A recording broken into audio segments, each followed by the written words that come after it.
తెల్ల జుట్టు ఇంతవరకు కాలంలో ఎక్కడో ఒకరికి తెల్ల జుట్టు ఉండేది అని మాట్లాడుకునేవారు, అంటే మధ్య వయస్కులు.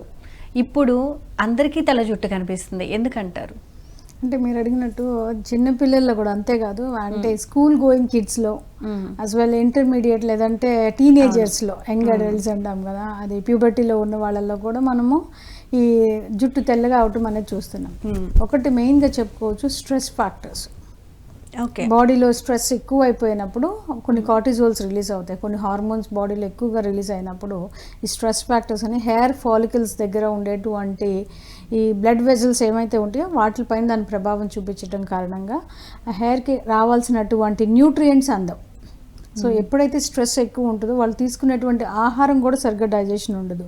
తీసుకున్న ఆహారంలో ఉండేటువంటి న్యూట్రియంట్స్ ఏమైతే ఉంటాయో అవి కూడా బాడీ సరిగ్గా ఎసిమిలేట్ చేసుకోలేకపోతుంది.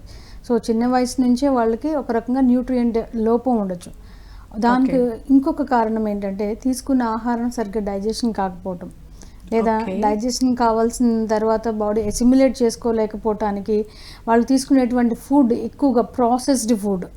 అంటే ఎక్కువగా ఇప్పుడు చూస్తున్నాం అన్నీ కూడా బయట రెడీ టు ఈట్, మన మార్కెట్స్లో సూపర్ మార్కెట్స్లో దొరికేవని అన్నీ కూడా ప్యాకెడ్ ఫుడ్స్ తీసుకురావటం, ప్యాకెట్ ఓపెన్ చేసుకోవటం, తినేసేయటం. ఇట్లాంటి రెడీ టు ఈట్ వాటిలో ఏంటంటే విటమిన్స్ ఎక్కువ ఉండవు, nutrient material nutrient content and composition చాలా తక్కువగా ఉంటుంది. సో అట్లాంటి ఫుడ్స్ తీసుకోవటం వల్ల స్టమక్ ఫుల్ అవుతుంది కానీ వాళ్ళకి న్యూట్రియంట్స్ అందవు. సో యంగ్ అడల్ట్స్లో వన్ ఆఫ్ ద రీజన్ ఇది. సో టైంకి ఫుడ్ తీసుకోలేకపోయినా, సో ఇప్పుడు చూస్తే అందరూ కూడా ఎర్లీనే ఏమంటారు ఎర్లీ అవర్స్లో 12 తర్వాత 12కి దగ్గర నైట్ 12 తర్వాత అప్పుడు బిర్యానీలు తీసుకోవడము, అట్లాంటి పార్టీస్ అనేది ఎక్కువగా ఉండటము. సో ఆ వాటి వల్ల కూడా ఏంటంటే బాడీ ఫుడ్ని సరిగ్గా డైజెస్ట్ చేసుకోలేకపోవటము, బాడీలో డైజెస్ట్ అయిన తర్వాత వచ్చినటువంటి మలాల్ని బయటికి సరిగ్గా నెట్టేయలేకపోవటము, బాడీలోనే అట్లాంటి టాక్సిన్స్ ఉండిపోవటం, రకరకాల కారణాలు. దాంతోపాటుగా కొన్ని రకాలైనటువంటి జింక్ కానివ్వండి, వైటమిన్ మినరల్స్ ఇవి డెఫిషియన్సీ, జింక్ కానివ్వండి, vitamin A, vitamin D, calcium deficiency ఉన్నా, లేదా కాపర్ డెఫిషియన్సీ ఉన్నా, లేదా లివర్కి రిలేటెడ్గా ఏమైనా డిజార్డర్స్ ఉన్నా, ఈ మధ్యకాలంలో చిన్నపిల్లల్లో కూడా చూస్తున్నాం. ఈ మధ్యనే మన gastro institute of Asian gastroenterology institute వాళ్ళు కూడా కొన్ని రీసెర్చ్లు చేశారు. దాంట్లో చిన్న పిల్లల్లో కూడా లివర్కి సంబంధించినటువంటి డిజార్డర్స్ ఉన్నాయని. సో లివర్ ఫ్యాటీ లివర్ రావడం ఇట్లాంటివి ఎక్కువగా చూస్తున్నామని. సో స్కూల్ గోయింగ్ కిడ్స్లో, సో అట్లాంటి వాళ్ళలో ఏంటంటే టాక్సిక్ లెవెల్స్ని బాడీలో ఫిల్టర్ చేసే కెపాసిటీ క్రమంగా తగ్గిపోతూ ఉంటుంది. కాబట్టి by the time they reach the teenage వాళ్ళలో ఏంటంటే ఈ టాక్సిన్స్ అన్ని బ్లడ్లో ఉండటం, దానివల్ల న్యూట్రియంట్ మెటీరియల్ సరిగ్గా అందకపోవటము, లేదంటే ఆడపిల్లల్లో అయితే హార్మోనల్ ఇంబ్యాలెన్స్ అనేది ఎక్కువగా చూస్తూ ఉంటాం. చిన్న అయితే ఇంకా క్లియర్గా తెలుసుకుందామండి కాలర్తో మాట్లాడిన తర్వాత. హలో హలో మేడం, నాకు కొంచెం హెయిర్ ఫాల్ ప్రాబ్లం ఉంది. అలా ఓకే, మీ పేరు చెప్పండి ఫస్ట్. హలో, నా పేరు పృథ్వీ అండి. ఓకే అండి, పృథ్వీ గారు నమస్తే అండి.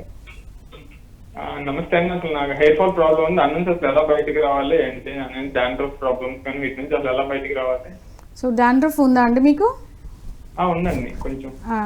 సో అది ఎప్పటి నుంచి ఉంది, ఎట్లా దానికి ఏం ప్రొసీజరల్గా మీరు ఏం చేస్తున్నారు జాగ్రత్తలు? దానికి ఏం జాగ్రత్తలు ఏం తీసుకోవట్లేదండి నేను. అంటే ఇంకా ఏం చేసినా పోవట్లేదు అని చెప్పి కొన్ని ట్రీట్మెంట్స్ తీసుకున్నా వర్కౌట్ అవ్వట్లేదు. సో ఇంకా కొద్దిగా మానేశాను నేను. Right. So food and life style habits ఎలా ఉంటుంది?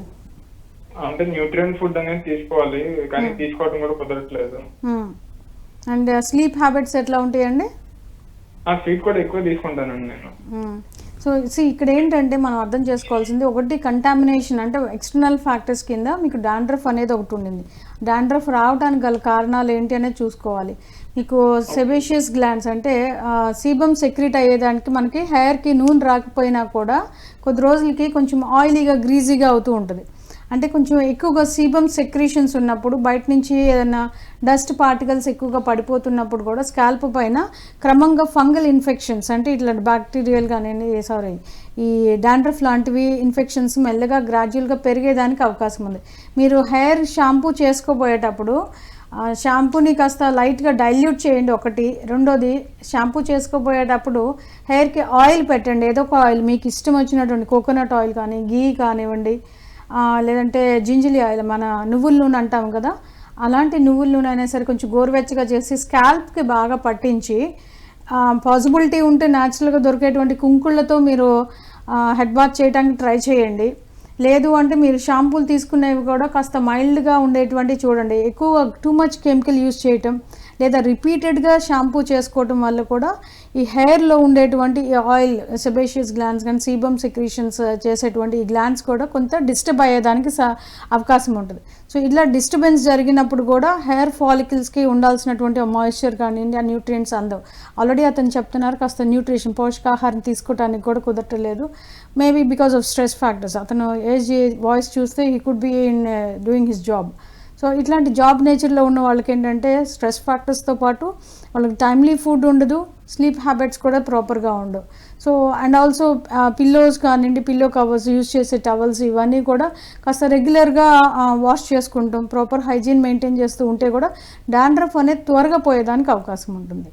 సో ఇంకా అది కూడా తగ్గలేదు అనుకుంటే ఒకసారి స్కాల్ప్ టెస్ట్ చేయటము, లేదంటే ఏమన్నా స్పెసిమెన్ తీసుకుని దాన్ని ఏదైనా ల్యాబ్ టెస్ట్కి పంపిస్తే అసలు కారణం ఏంటి అనేది కూడా తెలుసుకునేదానికి అవకాశం.